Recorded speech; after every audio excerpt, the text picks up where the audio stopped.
Assalamu alaikum and welcome to my channel Do Biology. Today we will discuss the topic that is called as the monkeypox virus or mpox virus. What is mpox virus? This is a disease formerly called as the monkeypox caused by the monkeypox virus or mpox. इसको abbreviation के तौर पे आप कहते हैं उसको mpox, वैसे ये मंकी पॉक्स वायरस है। यूजुअली ये ट्रांसफ़र होता है बाय द मैमल्स, स्क्वायरल्स और मंकीज़ वगैरह से, इसलिए इसका नाम मंकी पॉक्स वायरस रख दिया गया है। सेकंड थिंग ये है कि ये वायरस होता किस तरीके से है। ये envelope double stranded DNA viruses होते हैं। ऑर्थोपॉक्स वायरसेस इन्हें कहा जाता है क्योंकि ज़्यादातर जो है वो और आप ये कह लीजिए कि इनका जो स्ट्रक्चर होता है वो ऑर्थोडोंटिक होता है, मतलब कि 8 मतलब इसके आपको साइड्स नज़र आएंगे। इस तरह का ये वायरस है। इसके अलावा इसकी फैमिली के अंदर, पॉक्स वायरिडी फैमिली के अंदर, जैसे स्मॉल पॉक्स हो गया, वायरोलाई, काउ पॉक्स, वैक्सीनिया, इस तरह के डिफरेंट टाइप के आपको जो है वो वायरसेस नज़र आएंगी। ये उसी फैमिली का वायरस है। ठीक है, इसके 2 क्लेड्स हैं, एक क्लेड 1 है और एक क्लेड 2 है। क्लेड 1 ज़्यादा मोटिलिटी, हाई मोटिलिटी रेट रखता था एज़ कम्पेयर टू क्लेड 2, और क्लेड 2 की आउटब्रेक जो है वो आपको 2022 और 23 में नज़र आई है। और ये ज़्यादातर ज़ूनोटिक डिज़ीज़ है, यानी कि ज़्यादातर एनिमल्स से आपके ह्यूमंस के अंदर ट्रांसफ़र होती है। फिर इसके अगर हम सिम्टम्स की बात करें तो सिम्टम्स आपको नज़र आ रहे होंगे कि लिम्स नोड्स जो हैं वो आपकी स्वेलन हो जाएंगी, फीवर होगा, बैक एक होगा, हेडेक होगा, सर्दी लगेगी, स्किन रैशेज़ होंगे। और जिस तरीके से चिकन पॉक्स के अंदर जो है वो रैशेज़ बनते हैं, इसी तरीके से पस्ट्यूल लाइक स्ट्रक्चर जो है वो फॉर्म होंगे। और इन पस्ट्यूल्स लाइक स्ट्रक्चर के अंदर जो है वो आपके पास क्या होगा कि पेनफुल, मतलब पस्ट्यूल्स हैं ये, उसके अंदर इचीनेस होती है चिकन पॉक्स के अंदर, ये ज़रा पेनफुल होते हैं। फिर मसल एक भी हो सकता है, एग्जॉशन भी हो सकती है। और ज़्यादातर ये जो एम पॉक्स वायरसेस हैं ये एक वीक लेता है अपना, मतलब दिखाने के अंदर, ये मतलब बिगिन होने के लिए ये अपने सिम्टम्स जो है इसके नज़र आना शुरू होते हैं। और ये तकरीबन 1 to 21 डेज़ लेता है एक्सपोजर के बाद सही होने के लिए। टिपिकली ये 2 से 4 वीक का हफ़्ता लेगा, और हो सकता है इससे भी ज़्यादा ले ले कि ये इससे ख़त्म होने के लिए पूरा।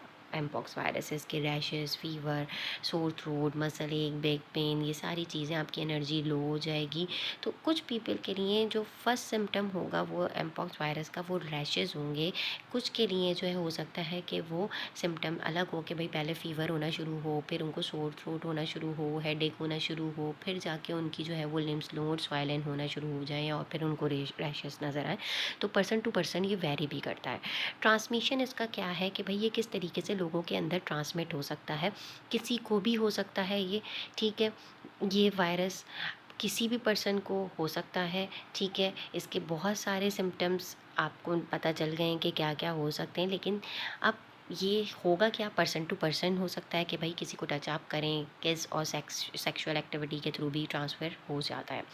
एनिमल्स के थ्रू भी हो सकता है, अगर आप एनिमल लवर हैं और अगर आप एनिमल्स को जो है वो अपने पास रखते हैं या उनकी हंटिंग करते हैं, उनकी स्किनिंग या कुकिंग या किसी भी तरीके का एनिमल का टचअप का आप काम कर रहे हैं, एनिमल्स आपके आसपास हैं, तो उनसे थोड़ा अवॉइड करना पड़ेगा।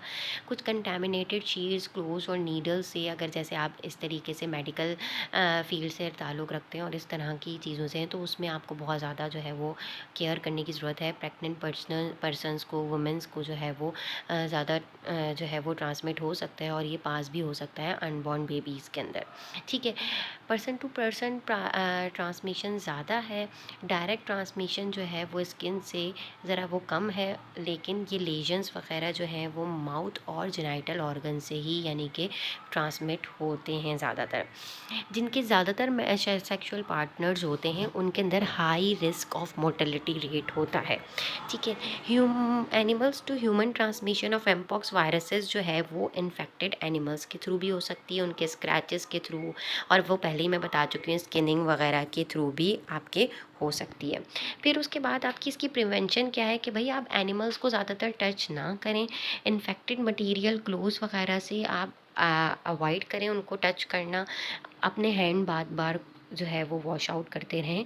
ज़्यादातर आप बहुत ज़्यादा जो है वो इस तरीके का रॉ फूड इनटेक ना करें।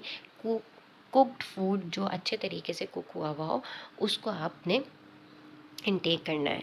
सेकंड थिंग, प्रिवेंशन आपके पास ये भी है कि भाई आप घर में ज़्यादा रहें, ठीक है। ज़्यादातर अगर इसका ऐसे है कि जो आसपास आपको ऐसा लगता है कि लोग इन्फेक्टेड हैं इनसे, तो ठीक है, आपने अपने खाने पीने से पहले जो है वो, या किसी भी चीज़ को टच करने से पहले जो है वो अपने हैंड को वॉश करना है, मास्क को आपने वेयर करना है, लेजन्स को आपने कवर करके रखना है। अगर आपको रैशेस या इस तरह की कोई प्रॉब्लम हो रही है तो स्किन ड्राई करके रखनी है, ठीक है। अगर किसी को ये हो जाता है तो वो भी इसी तरीके से करे, उसको बार बार टच ना करे। और जो इस तरीके से जो इन्फेक्टेड पर्सन है उसकी चीज़ों को भी टच नहीं करना है। सॉल्ट वाटर से आप इसके सोर्स को जो है वो उनको, अगर माउथ के अंदर अगर आपके हो गए तो वो सॉल्ट वाटर से आप रिंस कर सकते हैं। एप्सम सॉल्ट से आप बाथ ले सकते हैं, ठीक है। इसके अलावा जो है वो आप इसकी कोई इस तरीके से मेडिकेशन तो है नहीं। पैरासीटामॉल लेंगे ताकि आपके, या आइब्रूफिन लेंगे ताकि आपके पेन जो है उनमें कमी हो, ठीक है। Second thing, thanks for watching, and if you like this video kindly share and subscribe my channel.